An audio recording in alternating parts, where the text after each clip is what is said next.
Hello, Connor. Hello, Amanda. How are you doing? We're good over here in the U.S. What time is it over there?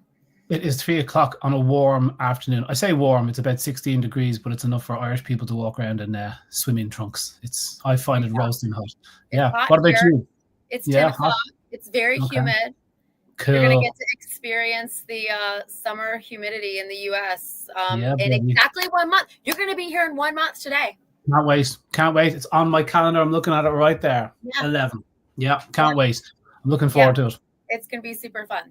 Well, it is early here, so most people will probably be tuning into this, in a couple hours when everyone is, getting their morning. But if you're with us, thank you. I'm so excited to have you on. I'm excited to see you in a month. When were you here? You were here, what, in October? Was it October? Yeah. Yeah. Was that I can't October? remember. Yeah. Yeah, the last The time I weather stopped was in. nice when you were here last time. July's Yeah. gonna. It was Sorry, beautiful. it's gonna be real hot. Yeah, it was nice and sunny. We just rock up, nice and few glasses of wine. It was lovely. Great store. Why do you call Beer yourself? will fix it in July. Yeah, So I want to hear that. Why do you call yourself the nautical dog? Are you actually beside the sea? kind of. So we're not very far from the beach here. Okay. But when I first opened, like I don't know, I think it's like almost 19 years ago. I originally opened on like kind of like in a river town, and I was there for about a year before I moved to my current location. So the name was already there and it's stuck, but Yeah. we're only we have a lot of rivers around us, and then we're about an hour and a half from Virginia Beach. So Yeah. Lovely. Yeah. lots of Cool. dogs swimming around here all the time. Not my dogs, but Yeah. I got little tiny Cool. dogs. But Nice one. yeah. So the summit's coming up. Looking forward to that. It's going to be like full weekend of chaos as always, but it's always Yeah. super fun. So this will I be love your first year speaking at my event. So it. Yeah. what are you talking about? Like let some people know. What are we talking about? I am talking about. I'm going to be talking about the gut flora. I have it. This is actually a two-parter, and I'm going to give the people that I'm talking to the other part of the talk. I'm saying this. I'm actually fasting at the moment purely because, and this is very relevant to what I'm talking about. Just for today, people talk about fasting all the time, and I probably talk about it, but I don't do it. Who does actually half the things they say for us to do with our dogs, we don't do for ourselves. We know the things that we should do, we just don't do them. Yeah, exactly. Yeah. I mean, look at what good my dog's diet is compared to my diet. My wife always says that. Oh, if only they could see you now, Connor. If only they could see you now, as I delve into another pack of ice cream or whatever. But yeah, I'm fasting because my diet was kind of deteriorating, and I could sense I was just picking at bits. There's kids stuff for the kids' lunches around, and I'm picking at it. And then suddenly you need to, once you start, you suddenly need to do it every day. Now I need to have this after lunch and after dinner. I have to have my glass of wine.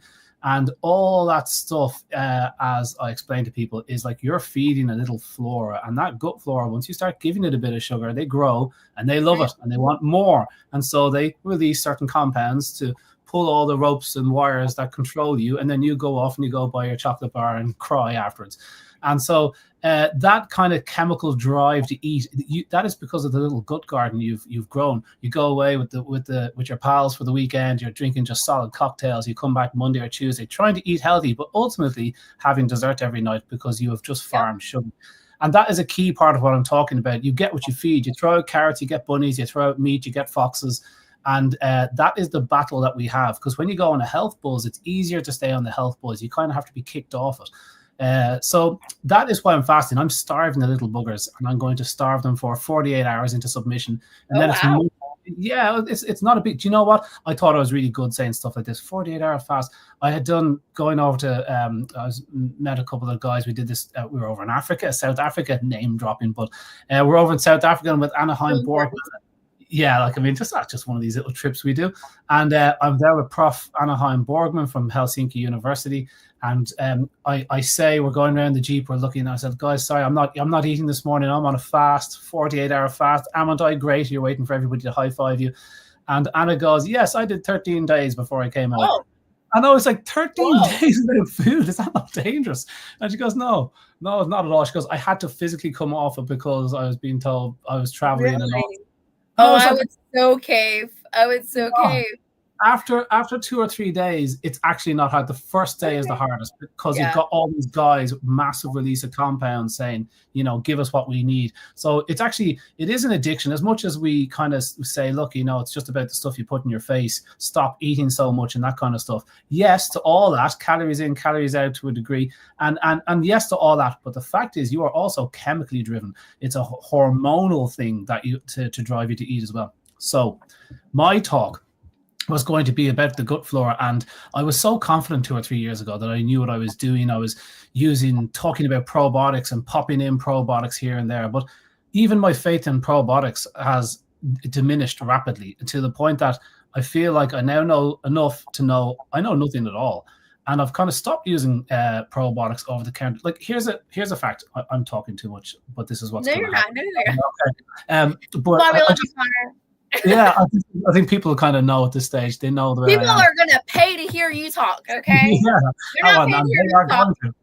Yeah, and they are going to. There's a wind-up mechanism, but it just doesn't unwind. I just keep going. Okay. The probiotic thing. Listen to this. This hit me like last year. So when you have an acute issue, terrible diarrhea or whatever, okay, yes to probiotics, any port in a storm, get me out of this immediate issue. The problem is people are leaning on probiotics a lot. It's like the way antibiotics, awesome drug, so lucky to have it. But even the guys that invented the first few bits of antibiotics were saying we are going to ruin this golden elixir that we have because we're going to use them too much, and bacteria then learn to work around them because they reproduce so quickly, and they just pick little bits of new genes from here and here, borrow that from a virus, and boom, now this doesn't bother me as much, and that grows. So antibiotic resistance is a big issue we have, but I think we're going to look back on our use of probiotics the same way.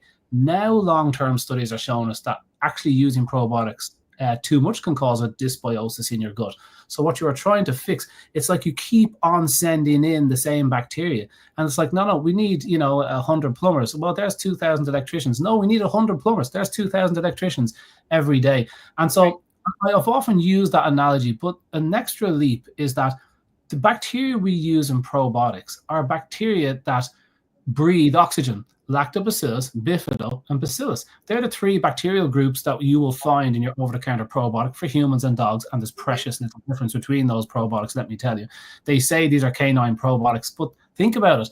95% of the life in your guts are anaerobes. They're anaerobic bacteria. Oxygen kills them. So we can't make supplements in a factory that are poisoned by oxygen. So we make supplements made on lactobacillus, bifido, and bacillus. Therefore, they're the products we can make. Therefore, they're the studies you get.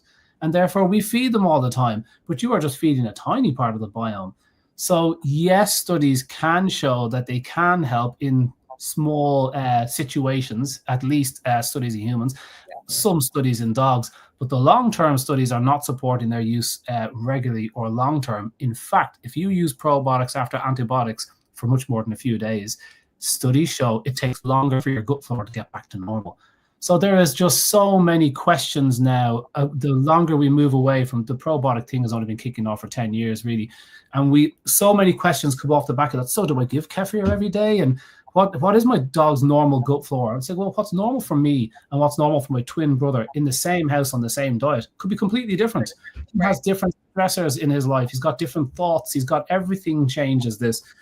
So that was my bacterial conundrum. So once I started not worrying about that, but thinking, God, I really know nothing about that, I started thinking, I'm not really quite sure what a probiotic even is anymore when you look into some of the studies. And then, I'm not even quite sure what a pathogen is.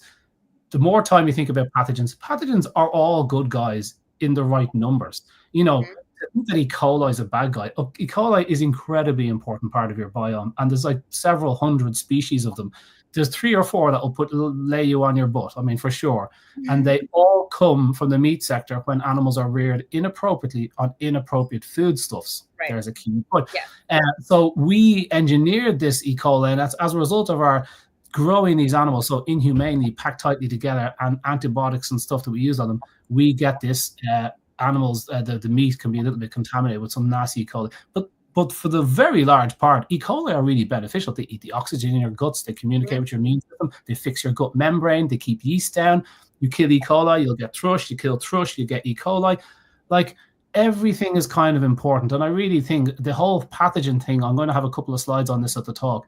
I have got some pretty cool stuff to show you about, what is a pathogen when you think about it? A pathogen is just dis-ease in the environment. Oh, you've got Clostridium. So, well, I probably always had a little bit of this and a little bit of that, and people are walking around with Giardia and not getting symptoms.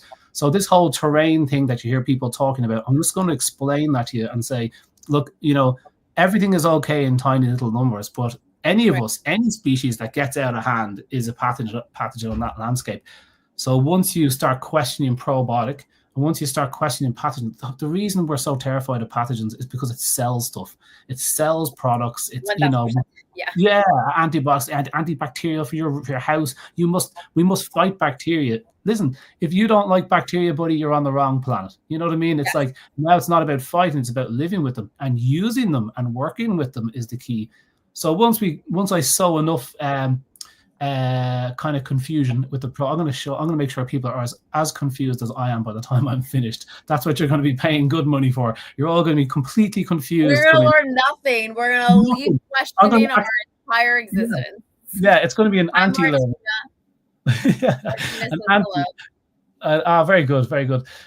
So once we kind of talk about those two things, then the setup is obvious. It's like, well, where am I on all this? So well, I'm at the prebiotic stage. I'm about feeding the good guys, and they will come. Feed them, and they will come. Build it, and they will come. So that seems quite obvious. But today, our heads are completely hooked on plant fiber. We think plant fiber is the be-all and end-all of nutrition. And it's vital to eat plants to get plant fiber, because you couldn't really tell me anything else in plants that we need. There's a few bioactive compounds. Most of them are found in meat. All the vitamins, all the minerals, better source from meat, hands down.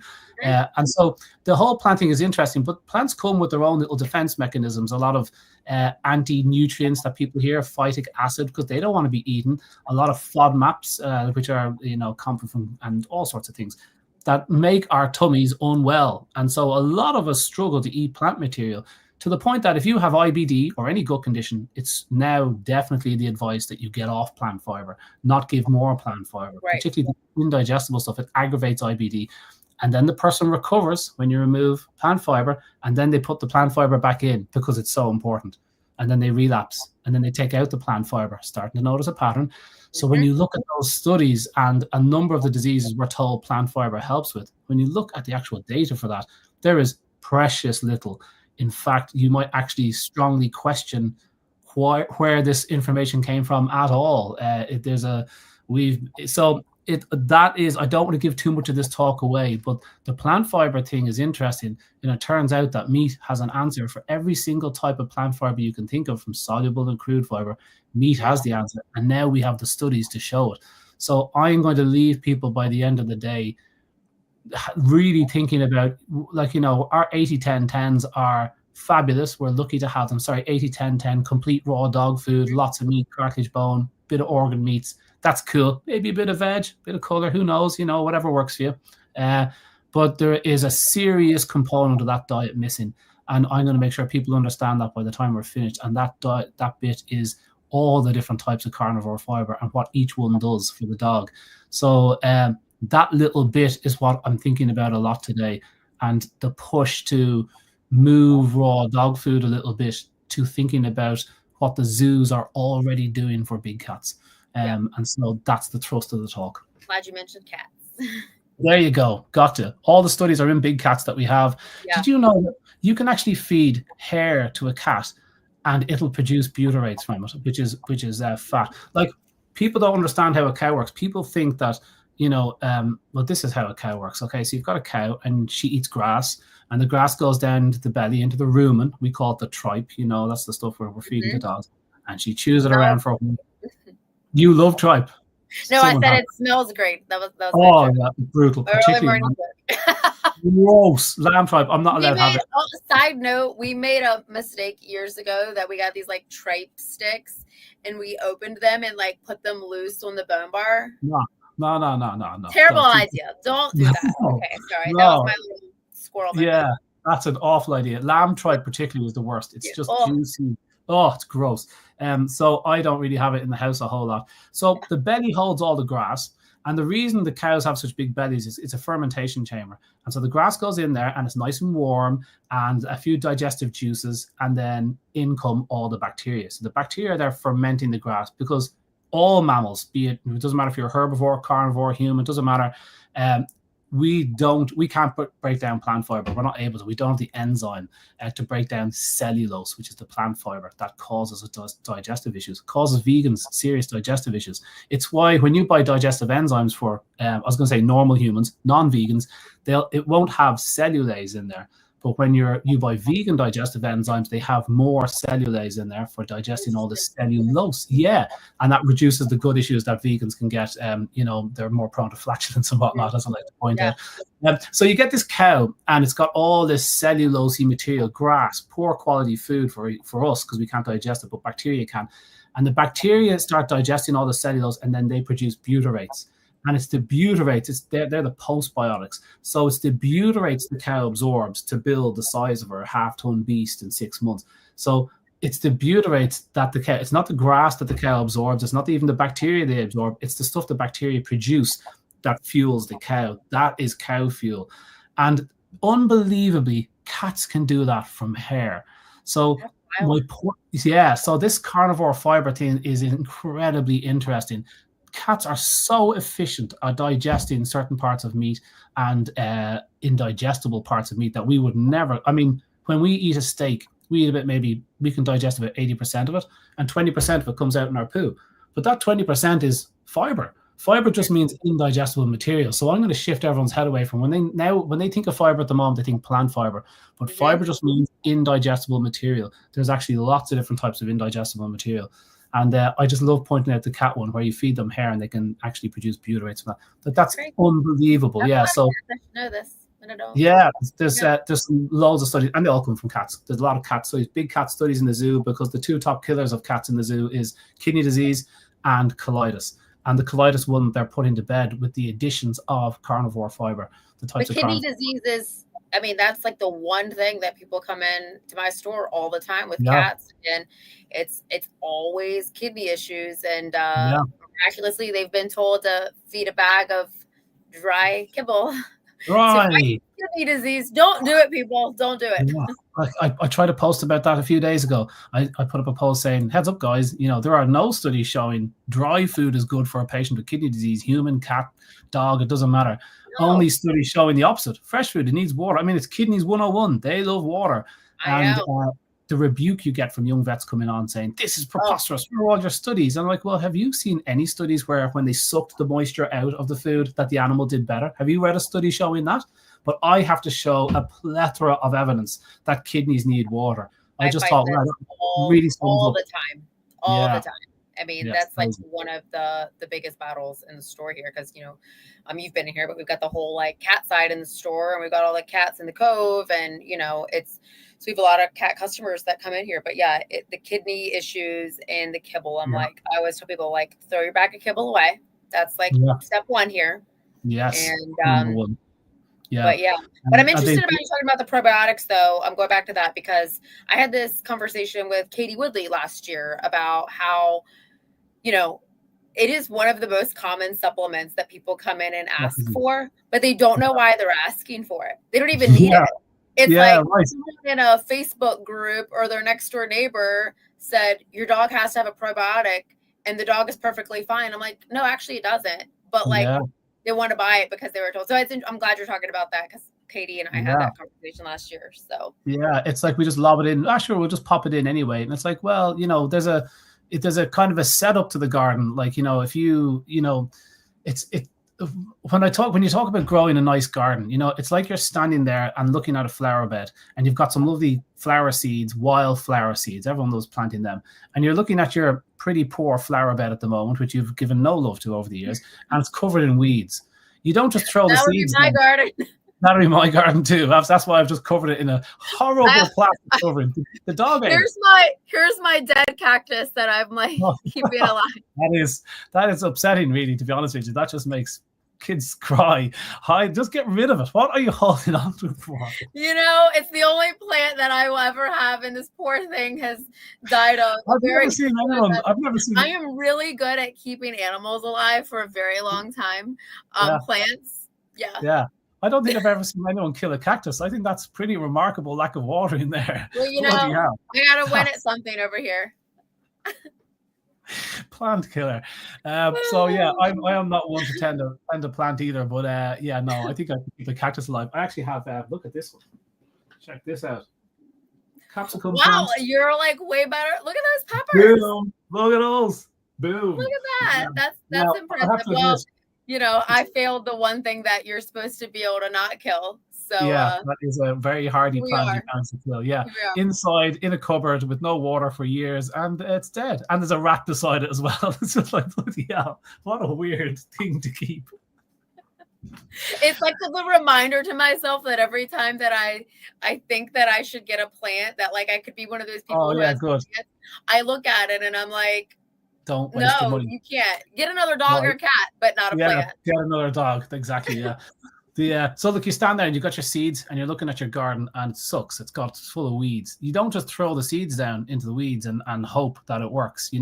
If there was something wrong with your garden, if you had a gut flora, dysbiosis, if you were to do one of the tests, which I'm kind of losing faith with, I've got a cool study to show when they measure the gut flora via checking poo, how much does that relate to what's going on inside the gut? So it's just really, really interesting, the results. So anyway, if you were to do one of those studies and someone was to tell you, oh, you have a terrible gut dysbiosis, which, you have a huge amount of this group and not a lot of the others. So it's like looking at a garden with a huge amount of some weed. You don't just throw seeds down and hope it's going to work. It's not going to work. You got weeds there, first of all. So first of all, we need to get those weeds down a little bit. You're not going to be able to remove every single weed. You don't need to get in there with the tweezers, but we need to remove some of them. And so there's ways we can do it to get the weeds down. And also some soils aren't right for the seeds that you're throwing down. So you got to get your soil right too. So those two things, if you think about it garden-wise, that's how probiotics work. So constantly just lobbing down one seed of one flower isn't going to give you a rich garden. It's going to give you one type of flower, which will be dominated by that flower. And when that flower passes off, weeds will grow again. You need a nice rich garden that can fend for itself. That's what's a long-lasting kind of. So that's where I am. The whole over-the-counter probiotic things, even when they look at probiotics and say, well, how much of the probiotic they said was in there is in there? I mean, you know what the answer to that is. It's like, ooh, that's not quite. It's like the fish oil industry. When you actually look when you look at the studies, you go, bloody hell, you've a 50-50 chance of buying a fish oil supplement off the shelf that is more benefit than harm. So in other words, you've got a 50% chance of taking a supplement that's going to take more from you than it gives you. And you have a 10% chance, so 1 in 10 of them are truly toxic. And that's the ones they sell off the shelf in supermarkets and pharmacies. So like, it's just, I think the route to kind of good gut health really comes from the basics: good quality food, varied, removing the stuff that can antagonize gut health, which we all know what they are, all the environmental stuff, and a nice varied, simple. And I think that's like a good point though, to like coming and like speaking and like listening to someone like you talk, or one of the other speakers. I don't think that people really correlate all of the things that, cause these things, right? Like, a lot of people think it's maybe just the food, but it's not. It's environment. It's the chemicals we're putting on our dog. It's the chemicals we're using in our yard. It's, everything. The flea and tick stuff. That's a whole other thing, those things are ruining our pets and us too, to be honest. I mean, absolutely, we just live longer, so we don't notice it as quickly as we do in our, and they're sniffers, so they're on the ground, they're at face, their nose level with the dust, and so like even there's a great. I won't have time to show the study, so I can talk about this. Is one of the sometimes you just see a little kind of study or a bit of evidence, and you go, "Oh, that's a doozy." There's a great one of a couple of hospitals in Wales and England, and these hospitals shifted from using chemical antibacterial cleaning of the hospital to a probiotic cleaning solution. So an antibacterial solution, if you think about it, you spray it on your counter and you wipe your counters down. I actually wash my floors in like Dettol or whatever you call it over there, Jif or Sif, and you wash your floors. And my baby at the time was crawling across and the soother drops out of her mouth. And I rush over to pick up the soother. And I was like, oh, don't. I've just covered that in Dettol. And I was like, bloody hell, what? How is that cleaning my floor if I'm afraid that the soother that fell out of my kid's mouth? And soon after that, I got introduced to topical probiotics. What the guy explained to me was that, after 10 minutes, when that antibacterial agent dries, it's now antibacterial agent in dust form, which is what it was initially. It was chemicals mixed with water, and that blows into the dust of your home. So on top of all the forever chemicals and the deodorant and the air fresheners and all the other toxins that we blow into our house willingly, the sheer fact that you would use antibacterial agent that in 10 minutes is dry, and now the surface is clear of that antibacterial agent, so the bacteria grow again. You're not fighting bacteria there. It's a mountain range for those. Your smooth granite counter is a mountain range for those guys. And so the topical probiotic thing, the hospitals cottoned onto this, and it turns out that topical probiotic cleaning is really effective. That you actually put in the good guys sitting on the counter as opposed to the bad guys. And if you were to drop food or any sort of residue will be there, you're just feeding good guys. You're actually putting a film of good guys on the ground as opposed to bad guys. And the hospital-acquired infections, which are the things that kill people the most when you're in hospital, particularly ICU, plummeted. 4 of the 6 top hospital-acquired infections, meaning we don't have antibiotics for them because we ruin them, plummeted. So they were swabbing the surfaces a week or 2 later, and here's what chemical surfaces had, and here's what probiotic surfaces had. And I'm like, it was so obvious. It's like, every hospital needs to change to this immediately, but they don't. You don't see this study on the front page of the New York Times or on the BBC over here. Why not? You know what I mean? This is so obvious. So yeah, there's just so much to this. But all that antibacterial stuff blows into the dust of your home, and your dog snuffs it up. They are many times higher in those chemicals when they're analyzed. When you they're walking on it, they lick the floors, and then you send them outside, and the yards have been sprayed with, pest control. Especially like if you live, I don't know what it's like where you live, but like here, if you live in like a community that's like townhouses and apartments, you don't even get the option. They just spray it for you. Nice. You know, it's just there. And if you're walking, here where my store is, people are walking in the, on the streets, like through here, but everything around here has been sprayed. So same as here. It is. Yeah. The council goes along. There's a guy with a big tank on his back, and he's not even wearing a mask. The guy doesn't even know what sort of weed kill it is. He could be using glyphosate. He could be using anything. And he walks along. They wouldn't use glyphosate. They'd use some sort of weed killer. But they Roundup is what I meant to say. Yes. But they just spray the curbs because they don't want the weeds to grow up. But it's like, that's where my dog sniffs. Anywhere. There's a brown ring around every tree in my estate. There's a brown ring around every. And that brown ring is chemicals they put on because they don't want the grass going up the side of the tree, because they want to run over everything quickly with a ride-on mower. But those chemicals, that's where your dog sniffs. That there's pee posts, and they're the things that they spray with the. So when you talk, and the better news is that it's some good news. Your dog accumulates these compounds. They will cause trouble. They'll cause chronic inflammation. So yes, we talk about like the 3 top things to cause chronic inflammation. This is the dog that has a little bit of pancreatitis and then something wrong with the thyroid. And so what is causing this are constant skin conditions, this chronic inflammation. And we look at the top 3 things that cause that, which is gut, i.e. diet. So diet and gut are fixed up. And then you look at the other 2, which is some external stress or pain or break or something. So an external environmental stressor or a bad tooth, dirty teeth. So like those 3 are the top 3 to cause a lot of inflammation. But right after that are things like forever chemicals and heavy metals that accumulate in your pet. Too many vaccinations. Your dog's already adequately vaccinated. All the horrible compounds he's sniffing up. You can accumulate in them. But the good news is there is some really simple ways, things you can add into the dog that take them out of the body. Let's say you've got amalgam fillings like I have, getting them removed next week. So your body accumulates in mercury, and that's just an extra stressor for your body. But you can take spirulina, bentonite clay, zeolite clay, green clay, different clays, different compounds for pulling the heavy metals from your body. And you can do hair analysis on your dog if you had hair, whatever way they analyze it on me, I'm not sure. But you can do hair analysis before and after, cheap as chips, and you can see the level of heavy metals, cadmium, mercury, arsenic. And yeah, they just come out. You can pull them out of the body. Nobody ever tells you about that. But talk about, when your dog is chronically inflamed, it's not just about those top 3. It's about these other little wins that we can do that don't cost us anything. Great book, called Toxic by Neil Nathan. If people are into the nerdy side of things, the first quarter of the book I could understand. He was just saying, if you live in a moldy house, if you live in high humidity, these are the things that you accumulate, and you can pull them out of the body just by adding these things in. And dogs will self-select it if they're high in mercury, if they're high. They'll select the compound. Like it's so interesting. I love all that stuff. It's great. Yeah, I mean, it could go on Yeah. all the things. I love it. Yeah. Well, I'm excited. So I have a question. So we're down to like 40 tickets. In fact, if you go onto Eventbrite now, Martina, there are some other people in here, but it's early over here. People are still, drinking their coffee. They're going to watch it in a couple hours. Yeah. So you're not going to miss the Conor show though. So yeah, that's Martina. I know Martina. I met her last time I was in your store. Actually. Yeah.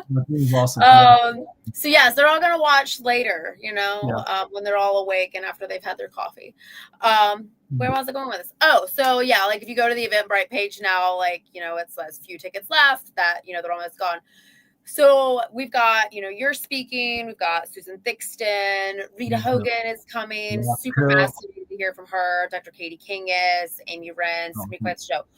For the people that are like, they've never come to this event before, they've never been, and they see the ticket price. And by the way, everyone, I did pop up a discount code in the comments. It expires in like 2 weeks. But for the ones that are like hesitant to go because they've never been to this before and they're like, I don't really want to spend $115, on a ticket. Why should they come? Like, why would you come if you've never been? First of all, that's kind of a loaded question. Obviously, they get to hear you speak. So first of all, that right there is a win. Yeah, like that $115 is unbelievably cheap. People don't really understand how much effort and cost there is in getting in speakers and putting us up, fly us in, put us up in accommodation, and it is expensive to run all that. So people don't really understand the cost of that. This would not be a money-making venture for Amanda. So that's the first thing I think people need to understand. This isn't something that, it's only cost a tenner of that $100 nonsense. No, so that's the first thing. It's amazing. I don't do this to make money on it. Like, let's be very, very clear with that. I have only been to one convention, one of these conferences I've been to in the last 2 or 3 years. I get to do this maybe 10 times a year. One I know makes money. So that's just to give people a little idea. But listen, that aside, don't talk about the negative. Talk about the positives. Listen, it is absolutely therapeutic to be among people that think the same way you do. Everyone that is into this nerdy little tiny pool of people that are into canine nutrition, natural health, it is a small pool of people. You can't talk to your partner about it. You can't talk to your friends about it. Hell no, they do not want to. Oh yeah, don't get in a Facebook group talking about it. Ooh. Yeah, well, it's the only place that people listen to me is my own Facebook page. But right. If when you get amongst them, it's just an absolute buzz. Like, not only do you get all this cool information, and people always bring their best stuff. It's like, I just love saying something that people haven't heard, and you're looking at the crowd when you're making one of your bigger points, and they go, "Ooh, that's interesting." It's such a buzz. It's such a nerdy thing to say, but I just love coming up with new material that people go, "Oh, I hadn't heard that." So that's why I keep my talks fresh. But all the speakers do that. So you get the very best new stuff. You get to meet people. It's a bit of a kind of a buzz. It's like, oh my God, there's Susan Thixton. Like, it's like, holy shit, there's Katie. I haven't met her yet. So it's cool, and it's therapeutic to meet up and have a chat, and it's good for business too. So if anybody's in that kind of line of work and they're doing some training, or they're doing from nutrition and behavior and vets and pet shops and people that have products and all that kind of stuff, it's just a great time to meet up and chat and learn from everybody else. So that side of things always appeals to me. I love meeting a small business owner and talking to people about what they're doing. I always find that end really interesting. So there's plenty of reasons why you would do it, and I think it's an opportunity just to get among like-minded people and just have a beer and a chat. It's literally my favorite thing to do, is to do that once I'm over there. I just love it. Yeah, it's great. I mean, I think I've said, and I think everyone that has a pet could agree with this, right? Like, the goal of us having our pets and doing what we're doing is like just to get one more day with them, right? Like, you always go back and say, I wish I had one more day.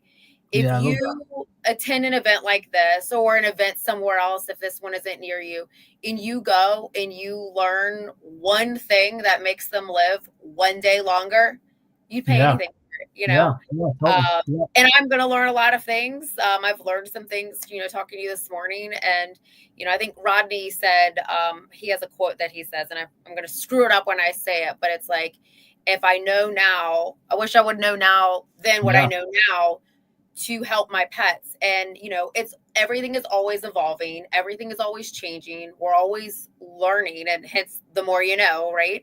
yeah, And there's a lot of things that I wish I would have known with my dogs, you know, that I first had that I, you know, learn now, yeah. but you know, You they can't, are you who can talk got about me to that, where but I'm at. Today is a yeah, sad day. Actually, today is 8 years ago today, my like heart dog passed away, and she's like the whole reason why I opened up the store and did all that. But you yeah, know, yeah. she's, No you way. know, Isn't it helping funny me the way? learn, and you know, yeah, Isn't it funny the way some dogs get to you? Like, you know, that's there's my always man. one. There's the There's one. always, I mean, it might be, I don't know if it's like, I was so profoundly attached to that dog. I mean, when she died, I was an utter basket case. I couldn't get out of the car.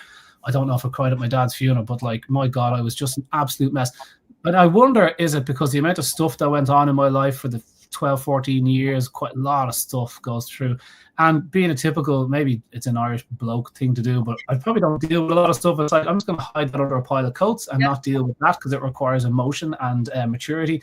And then, you know, when your dog dies, it seems easier to, you know, let it out there, you know. But I was utterly devastated. And I've lost a few dogs over my time. I've had quite a lot of dogs, and but that dog, so I never really understood that hard phrase really, you know, but I really do understand it with that dog. It's just and I'm sure, listen, my dog's listening here and he's thinking, buddy, I'm sitting right down here at your feet. It's like, I know you, buddy. You know? The ones that change you, and they all change you, and you love them all. You all love them for different reasons, and I think part of it goes to like what stage of your life you're in. Like, you know, I think you and I are very similar right now. Our kids are both the same ages, and you know, we both got little kids, and so you know, things have shifted a little bit, right? Because you know, you can't put a kid in a crate. I mean, I guess you could, but like, you know, yeah, all right, I can. You can. I can play. But yeah, like above me, you'll see the picture of the corgi. And she was my first dog that I got as an adult. I got her when I was 18, and I knew nothing about dogs, like at all. Like, she was this cute little thing. And, you know, here we are now, and I have a store, and it's all a change. So yeah, come to the event, guys. It's a lot to put on. It's like putting on a wedding.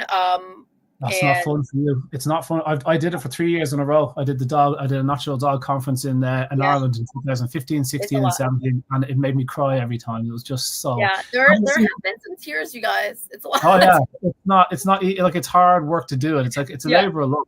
I put up a post there yesterday, or today. I don't know when it was. And it was a lady. I was talking to a client there, and she said, she got some ferocious bill from the vets, and I said, bloody hell, have you got pet insurance?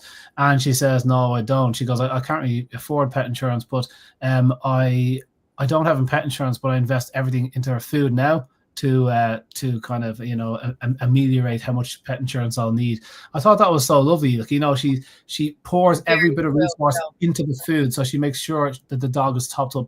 And it reminds me of the phrase, if you don't invest in your health now, you're gonna be forced to invest in it later. So, you know, in learning about health, we're not going to get that from anywhere else. You have to get out there, get off your seat, get among people, come to these conferences, hear the best information that's out there. And like you said, they're the little tiny advantages we can get ourselves and get the pets. So it doesn't come from just osmosis. Sometimes it does, but getting among it is the best place to do it. And it's fun. You know, it is. So it's a great time. And then, you know, I mean, there's been a few people that are like, well, we've been the last 2 years, like, we don't think we're gonna come to this. I'm like, you're gonna learn something different. Like, it's always such an evolving. I mean, gosh, Rita Hogan, like, you know, that is something that, like, you know, I know a lot of things, the herb stuff. Oh that, like, not having a clue. I now know herbs. Like, I don't know even where to get that. I don't know what that is, but like, you know, like her book, you know, shows you exactly what to get. So she's gonna be really cool. She's fab. Actually, I used to think I knew stuff about herbs, and I just talked about them all the time and gave them willingly to everybody. And then you kind of learn enough at some stage where you go, bloody hell, I don't know anything about herbs. And then you talk to Rita Hogan, and you just stop talking about herbs, and you just listen to Rita. So that Rita is talk about a nerd. She is a nerd for herbs, and she's a buzz. Yeah, I sent her a message one day. I was like, I need like a remedy for something, and she starts like shooting off stuff. I'm like, whoa, I don't know where to get those. Like, I don't know, but she's great at like explaining things. So even her, like, I think everyone is going to learn something, and I hope everyone can come. But yeah, the tickets are getting low. I did pop up in the comments the link for the tickets if you don't have them. And then here's this fun thing. So. Cool. I didn't know. I have a code. Okay, I have a code. Bloody hell. Did you send me a code before? I did, and I think you posted it, Connor. I did. Okay. Ooh, someone posted it. Okay, no, somebody posted it. I've got a good grasp of my business. You can see. Leave that with me. I'm going to try that again tonight. Bloody hell. When does this video go up? Does this go up on your account live, or how do you do it? We're live right now, Connor. This is live. Oh, yeah, okay. Okay. I hope I haven't cursed.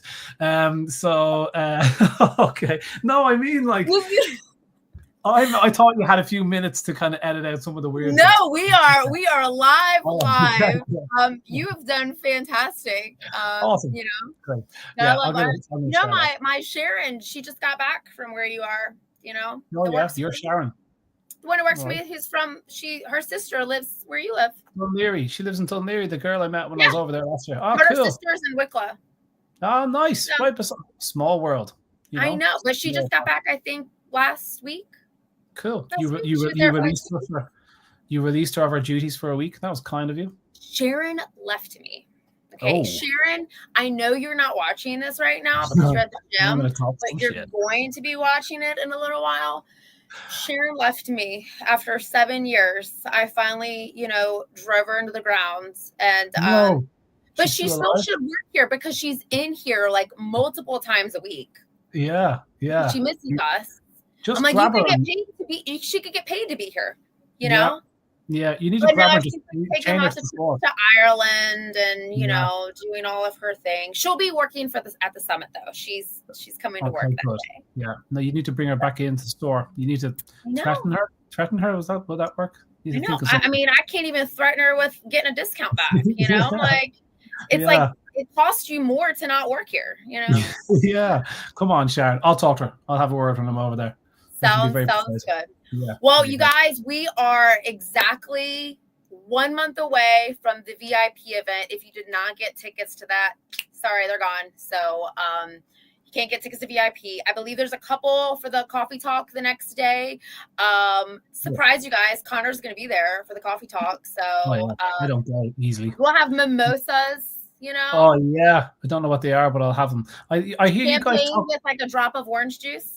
Oh yeah. I mean, we call that over here Bucks Fizz. Isn't that such a ridiculous name, Bucks Fizz? It's just mimosas probably isn't. I don't even know what I know. Becker always talks about mimosas, and I know every time I'm over in the US, I hear people talking about mimosas. I just never thought to order one. Well, we're gonna get you your own mimosa corner at the coffee talk. Buddy. Oh, great, cool. But there's a few tickets left to that. For those who don't have tickets for that, like that's like a really cool, like intimate event. There's like 60, 70 people there. It'll be at the store, inside the store. So that's super fun. And we are getting low on tickets. So if you haven't, hit submit yet on that ticket, come because you get to hear from Connor and everyone else. You get to learn something. You get a swag bag. You get lunch. You get breakfast. All the things. This is all in your tickets. Yeah, all the things. So Amanda, that is going to be, it's not easy. I sympathize with you. As like I said, I've done these conferences, and it is a lot of graft. So I appreciate it because it's like a free holiday for me. So I'm going to have fun anyway. That's the main thing. You're gonna have a blast. I am. Can't wait. Yeah. So, well, I will see you in July. I will see everyone else in July, and thank you for joining. And it's been a great time. Thanks, everyone. See you soon. Okay, see you, folks. Thanks very much. All right, bye, Connor.